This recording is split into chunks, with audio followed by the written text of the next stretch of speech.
नमस्कार, जय हिंद, जय भारत।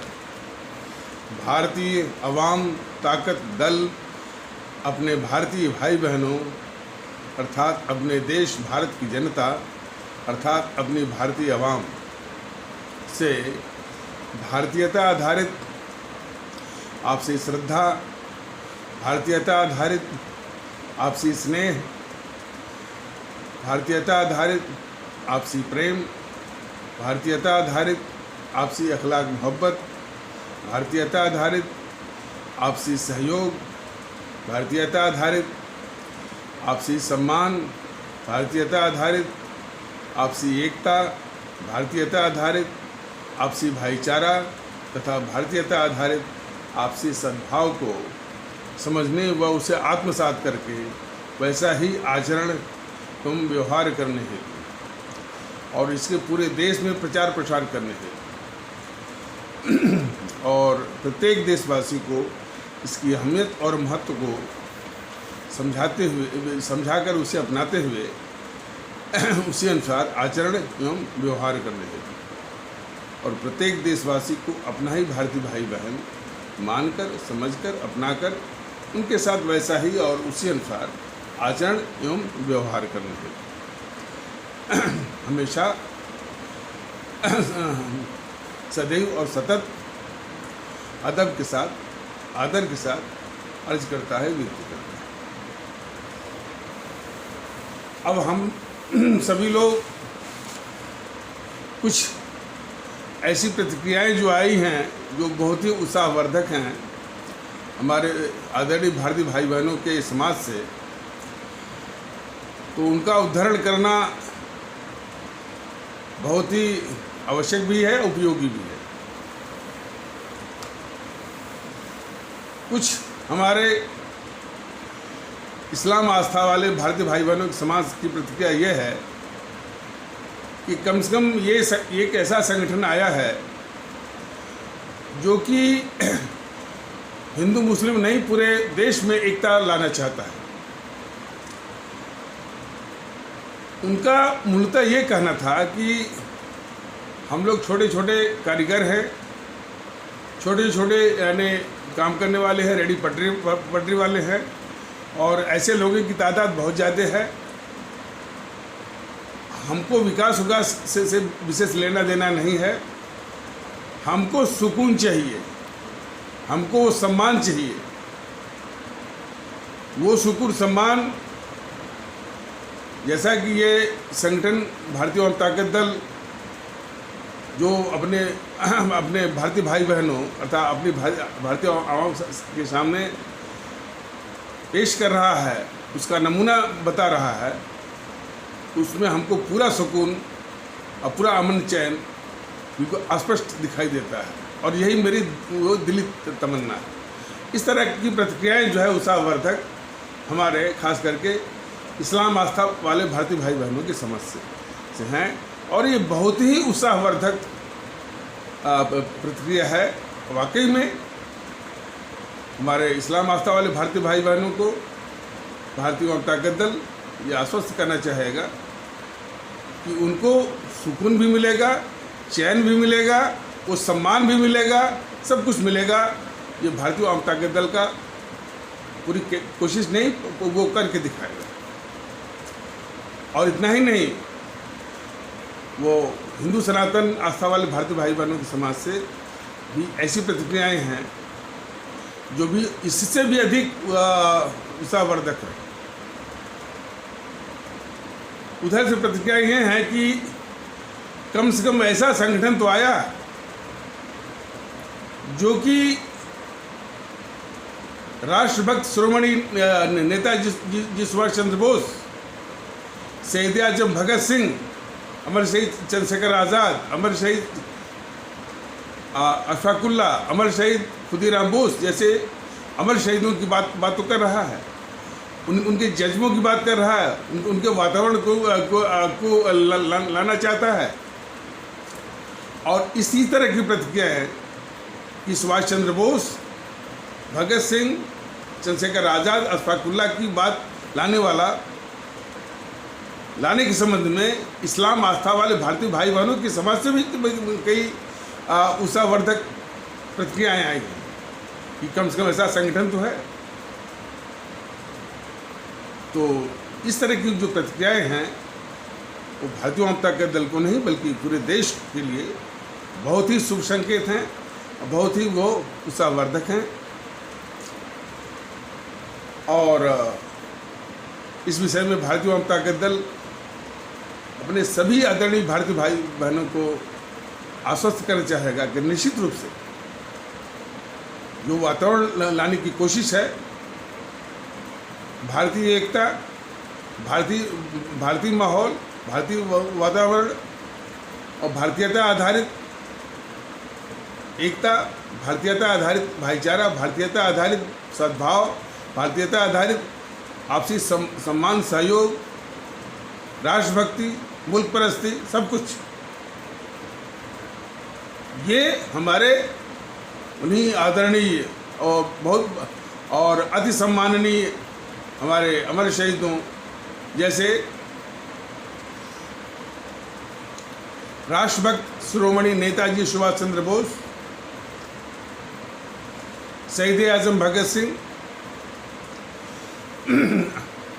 अमर शहीद चंद्रशेखर आज़ाद, अमर शहीद अशफाक उल्ला, अमर शहीद खुदीराम बोस, अमर शहीद श्रीमती रानी लक्ष्मीबाई, अमर शहीद सुब्रमण्यम भारती तमिलनाडु से, अमर शहीद श्रीमती रानी चंद्रिमा कर्नाटक से, अमर शहीद श्रीमती रानी गैडिल्यू नागालैंड से, जिनकी बदौलत मतलब जिनकी कुर्बानी, शहादत, त्याग, बलिदान, जिन्होंने अपने मुल्क भारत की आज़ादी की खातिर भारत माता की बलवेदी अपनी मातृभूमि की बलवेदी पर प्राण सही सब कुछ न्यौछावर कर दिया और उन्हीं की शहादत, कुर्बानी और त्याग बलिदान की बदौलत हमको इस भारत देश को आज़ादी मिली।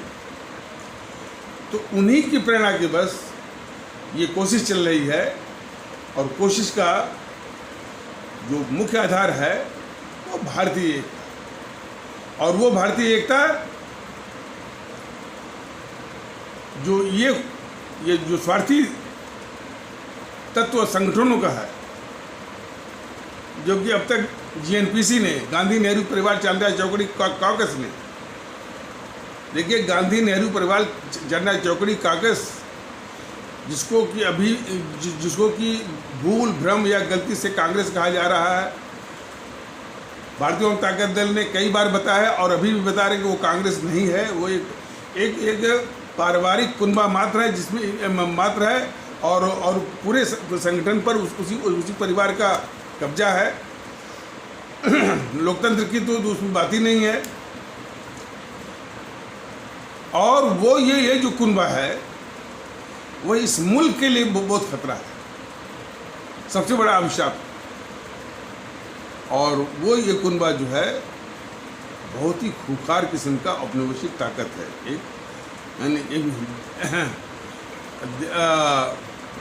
एक colonial power, historically deadliest ever, मतलब कि ऐतिहासिक रूप से सबसे खूंखार औपनिवेशिक ताकत। तो वो जो है उनमें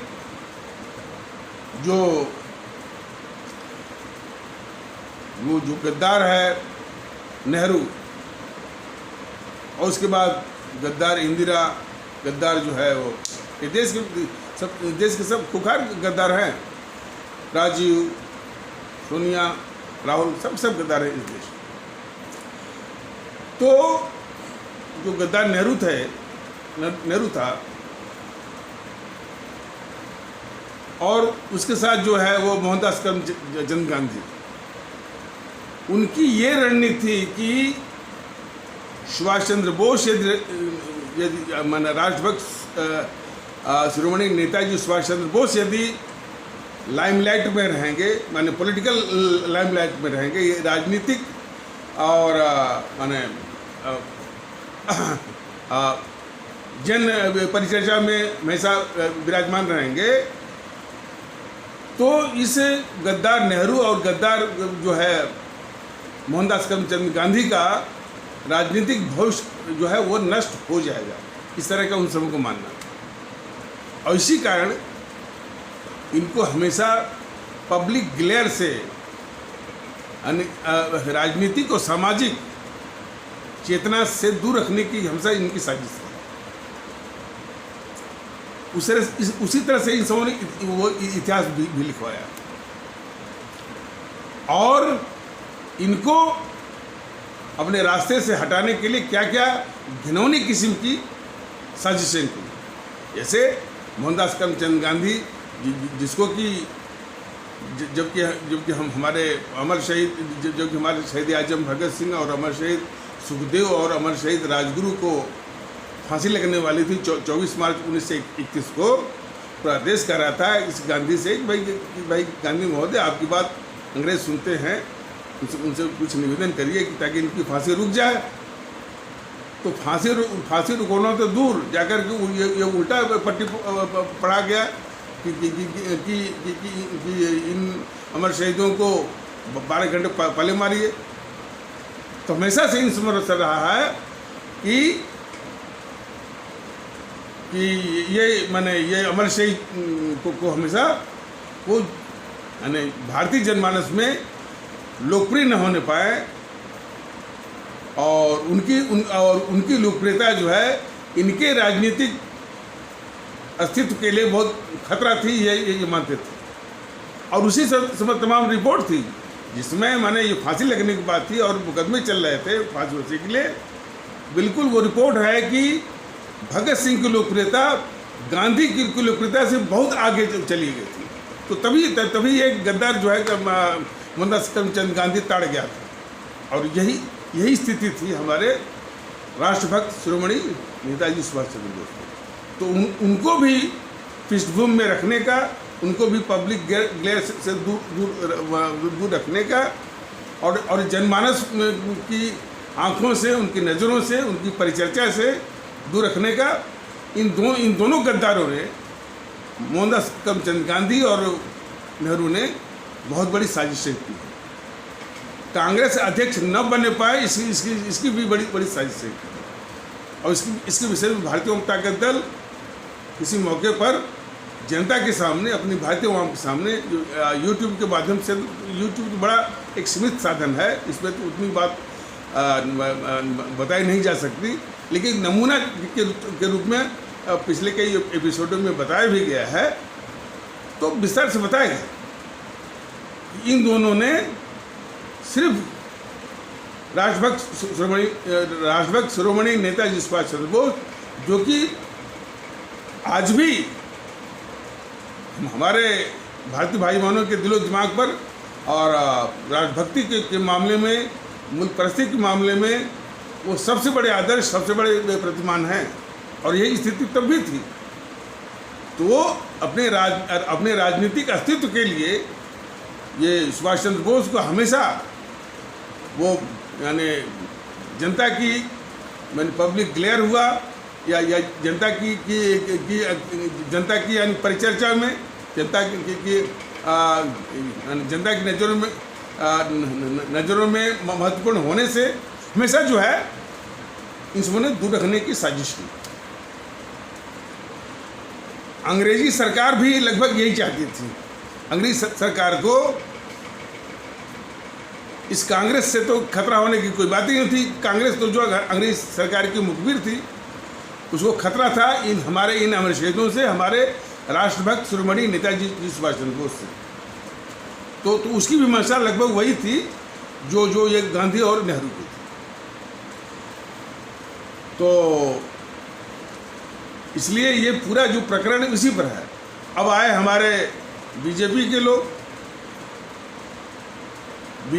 लोग भी जानते हैं, नीचे वाले नहीं, जो नीचे के। देखिए, बीजेपी में मुख्यतः दो धड़ा है। एक है ऊपर का नेतृत्व जो है, उसके नीचे जो है समर्थक, कार्यकर्ता और छोटे स्तर के नेता। तो बात की जा रही है जो बीजेपी का जो ऊपर का नेतृत्व है, उसको अच्छी तरह मालूम है कि जिस समय राष्ट्रभक्त शिरोमणि नेताजी सुभाष चंद्र बोस का और शहीद आजम भगत सिंह का, अमर शहीद चंद्रशेखर आज़ाद का, अमर शहीद अशफाकुल्लाह जी का, अमर शहीद खुदीराम बोस का जज्बा आएगा, ये हिंदुत्व का नशा अपने आप भाग जाएगा। ये उनको अच्छी तरह मालूम है। इसीलिए वे भी इन अमर शहीदों को, राष्ट्रभक्त शिरोमणि नेताजी सुभाष चंद्र बोस को यानी जनता की नज़रों में महत्वपूर्ण होने नहीं देना चाहते। ये भी उनकी साजिश है। तो इन अमर शहीदों को, जिनकी बदौलत हमको आज़ादी मिली है, जिन्होंने राष्ट्रभक्ति का जज्बा जगाया, उनको जनता की नज़रों से दूर रखना, उनकी जनता की नज़रों में महत्वपूर्ण न होने देना साजिश में ये दोनों के दोनों शामिल हैं। जीएनपीसी, गांधी नेहरू परिवार चांडाल चौकड़ी और ये बीजेपी का ऊपर का नेतृत्व। लेकिन जो नीचे का है, जो कार्यकर्ता हैं बीजेपी के, जो छोटे स्तर के नेता हैं, जो समर्थक हैं, वो उनकी दिली ख्वाहिश हमेशा है कि कम से कम ऐसा माहौल आए जो कि राष्ट्रभक्त शिरोमणि नेताजी सुभाष चंद्र बोस, शहीद आजम भगत सिंह, अमर शहीद चंद्रशेखर आज़ाद, अमर शहीद अशफाकुल्लाह, अमर शहीद खुदीराम बोस के जज्बों का माहौल हो। और यही ख्वाहिश काफ़ी अंश में हमारे इस्लाम आस्था वाले भारतीय भाई बहनों के समाज से भी है। तो ये हमारे आदरणीय भारतीय भाई बहनों को बिल्कुल समझने की आवश्यकता है कि ये दोनों के दोनों जो संगठन हैं, जीएनपीसी और बीजेपी का ऊपरी जो है नेतृत्व, ये हमारे अमर शहीदों को महत्व देना नहीं चाहते। जनता की नज़रों से दूर रखने की साजिश में ये दोनों के दोनों बराबर हैं, शामिल हैं। जीएनपीसी, गांधी नेहरू परिवार चांडाल चौकड़ी कांग्रेस, जिसे आप लोग भूल या भ्रम या गलती से कांग्रेस कर रहे हैं, वो, और बीजेपी का ऊपर का नेतृत्व। और इसका एक पक्का उदाहरण भी है। जैसे सस्ती लोकप्रियता के नाम पर जीएनपीसी वाले वो अम्बेडकर की भी फोटो चिपका लेते हैं।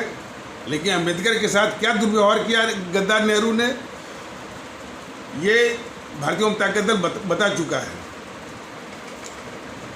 तो फोटो चिपकाना, उनके साथ दुर्व्यवहार करना, ये दोनों दो बात होती है।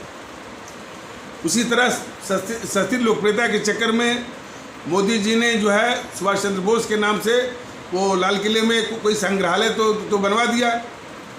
और यह भी कहा कि भाई हमारे देश की आज़ादी जो है वो 15 अगस्त 1947 को नहीं, बल्कि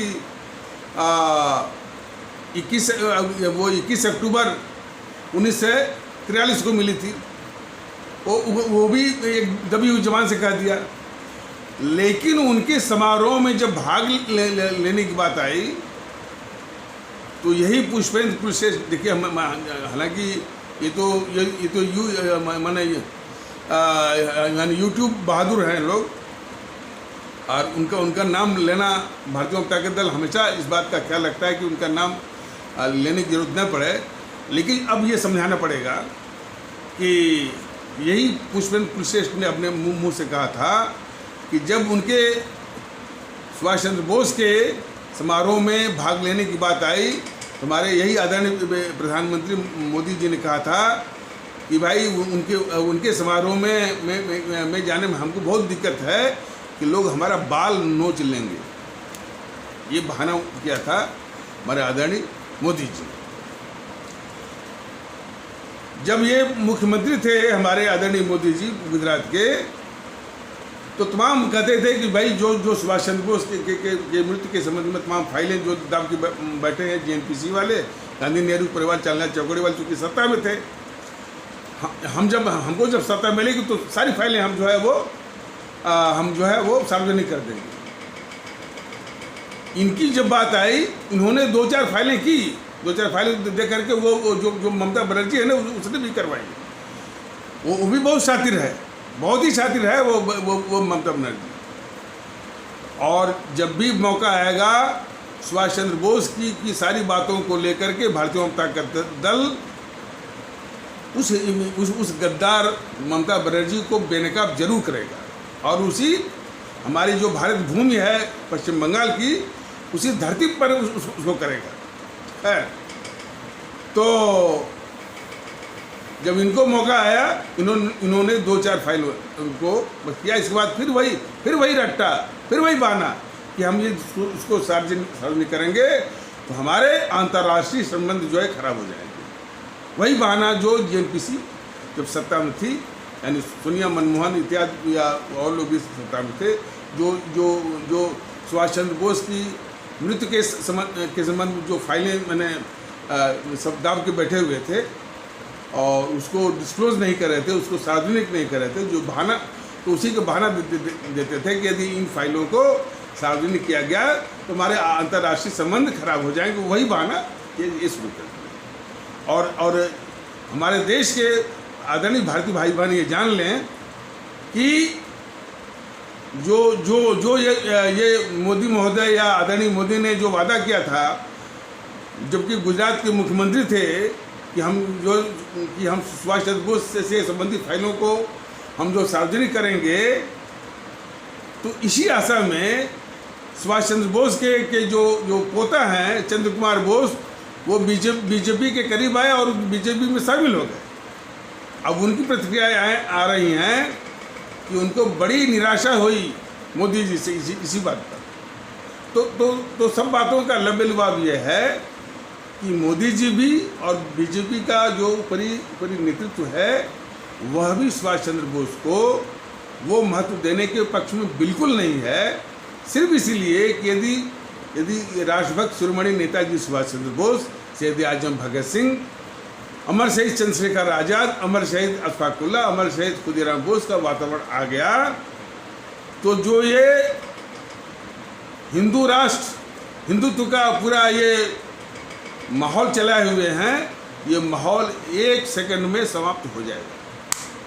इसलिए कि ये हमारे जो है अमर शहीद जो है, कभी भी जो न तो हिंदू राष्ट्र की, न तो इस्लामिक राष्ट्र की, न हिंदुत्व की बिल्कुल नहीं बात करने वाले। उनके लिए देश ही जो है वो ईश्वर है, उनके लिए देश ही ईश्वर है, देश ही खुदा है, देश ही गॉड है, देश ही वाहे गुरु है, और देश ही पुराण है, देश ही वेद है, देश ही रामायण है, देश ही गीता है, और देश ही जो है वो कुरान है, बाइबल है, गुरु ग्रंथ साहिब है, सब कुछ।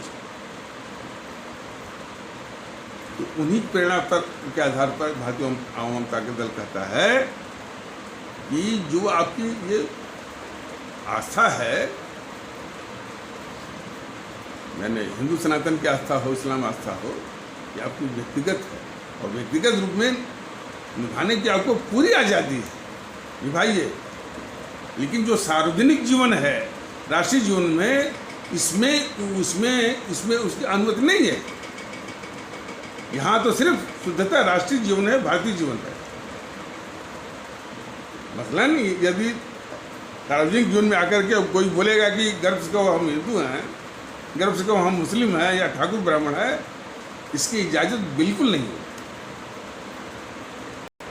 तो फिर भारतीय जनता दल अपने आदरणीय भारतीय भाई बहनों को बताना चाहता है कि हिंदू सनातन आस्था वाले भारतीय भाई बहनों के समाज से और काफ़ी तादाद में हमारे इस्लाम आस्था वाले भारतीय भाई बहनों के समाज से और भी इस तरह के आस्था वाले और भी जो हमारे भारतीय समाज के और भी हिस्से हैं और भी सेगमेंट्स हैं, ये इस विषय के बहुत ही उत्साहवर्धक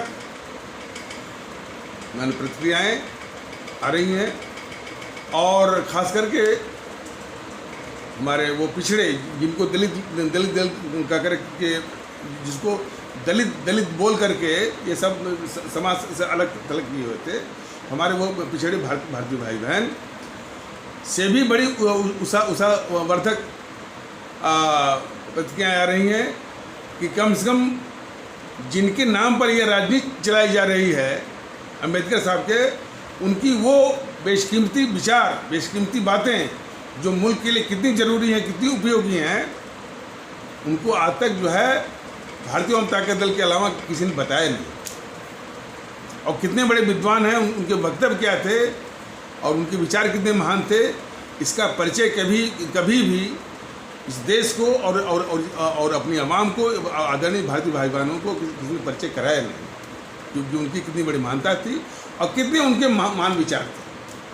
तो इस बात से हमारे जो है वो पिछड़े भारतीय भाई बहनों का समाज, जिनको कि आप दलित कहते हैं, वो भी काफ़ी इन बातों से बहुत प्रसन्न है।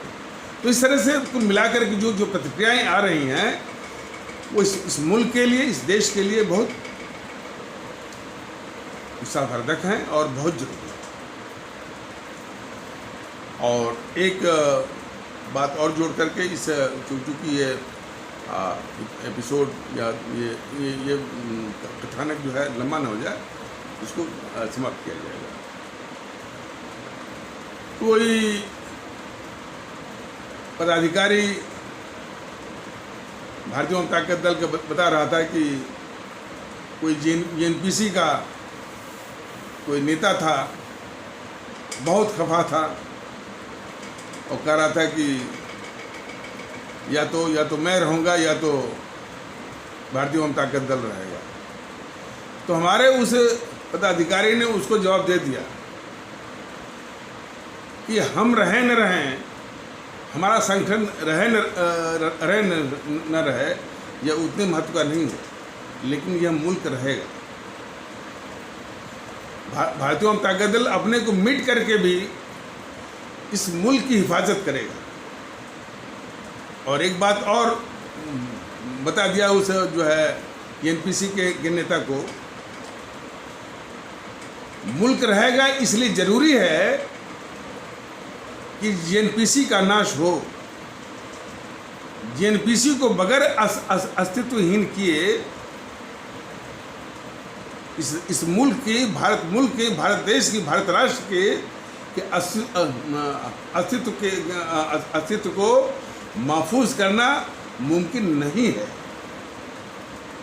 कहने का मतलब है कि यदि इस देश के अस्तित्व को महफूज करना है, सुरक्षित करना है, तो JNPC को अस्तित्वहीन करना बिल्कुल अनिवार्य है। उसको नष्ट में इस धरती से बिल्कुल उसका नाश करना अनिवार्य है। यही संदेश जो है भारतीय जनता दल का पदाधिकारी उस JNPC के नेता को उसने स्पष्ट रूप से दिया था। और ये JNPC के लोग भी जाने कि भारतीय जनता दल का स्पष्ट मानना है कि इस मुल्क की हिफाजत के लिए, इस मुल्क की तरक्की के लिए, इस मुल्क को महफूज रखने के लिए JNPC का अस्तित्वहीन होना, उसको नष्ट में नाबूद होना, भारत की धरती से मिटना बिल्कुल अनिवार्य है। और बीजेपी का जो ऊपरी नेतृत्व है, जो कि इसी JNPC की तरह व्यवहार कर रहा है, और किसी एपिसोड में बताया जाएगा कि JNPC के जितने भी नेता हैं वो आराम से करें कि हमको सत्ता की आवश्यकता नहीं है। ये तो जो बीजेपी जो पावर में है, हमको इतना सुख दे रही है कि यदि हम सत्ता में रहते तो भी हमको इतना सुख नहीं मिलता। सोनिया के सारे धंधे चल रहे हैं, राहुल के सारे जो है वो सारे धंधे चल रहे हैं। 3000 क्लस्टर बसें चल रही हैं। जितनी ज़मीनें हम हड़पे थे, ये मैंने वो वाड्रा और फिर ये प्रियंका और राहुल, यानी उन ज़मीनों पर इन्वेस्टमेंट चल रहा है। कोई निवेशक आकर के 25,000 करोड़ का इन्वेस्ट कर रहा है। इनके जितने भी व्यापारिक प्रतिष्ठान हैं वो धड़ल्ले से चल रहे हैं। ये तो मोदी सरकार धोखा दे रही है कि नेशनल हेराल्ड में 500 करोड़ का। शर्म आनी चाहिए मोदी जी। 500 करोड़ दिखा करके खरबों खरबों की जो लूट है काला धन के रूप में, जिसके के लिए आपने वादा किया था, वो पूरा आप निगल गए, खा गए और 500 करोड़ दिखा रहे हैं। आपको शर्म आनी चाहिए। तो जेएनपीसी जो महसूस कर रही है कि ये बीजेपी की सरकार बिल्कुल बनी रहे, यदि खुद की सरकार होती, इसकी सोनिया की या सोनिया की सरकार होती, तो सरकार चलाने का झंझट, तमाम सवालों का जवाब दीजिए, उसकी जिम्मेदारी निभाइए, आरोप झेलिए, आराम से सारे काम हो रहे हैं। इनके धंधे भी चल रहे हैं, इनका बिजनेस भी चल रहा है, आर्थिक गतिविधियां भी चल रही हैं, ठाट से टाल रहे हैं। राहुल जो है 3 महीने रहते हैं यहाँ पर, 9 महीने घूमते हैं। तब तो हम हमेशा चाहेंगे कि भाई ये बीजेपी पावर में रहे, और ये साता भी करते हैं। तो ये मिली भगत है दोनों की। और जहाँ तक कि हमारे उन अमर शहीदों की बात है, अमर शहीदों को महत्वहीन करना, उनको जनता की नज़रों से ओझल करना, और जनता की नज़रों में वो महत्वपूर्ण न हो, इसकी साजिश करना, इनमें ये दोनों संगठन, बीजेपी का ऊपरी वो नेतृत्व और पूरा जेएनपीसी, क्योंकि बीजेपी के जो नीचे के नेता हैं, नीचे के कार्यकर्ता हैं, नीचे के जो समर्थक हैं, उनमें एक स्पष्ट विचारधारा है जो कि कट्टर राष्ट्रवादी है। तो देश को, इस मुल्क को काफ़ी उम्मीदें हैं उनसे। तो ये विरोध कुछ लंबा हो रहा है। अब इन्हीं शब्दों के साथ इस आवश्यक मीमांसा और समीक्षा को यहीं पर विराम दिया जाता है। तब तक के लिए नमस्कार, जय हिंद, जय भारत।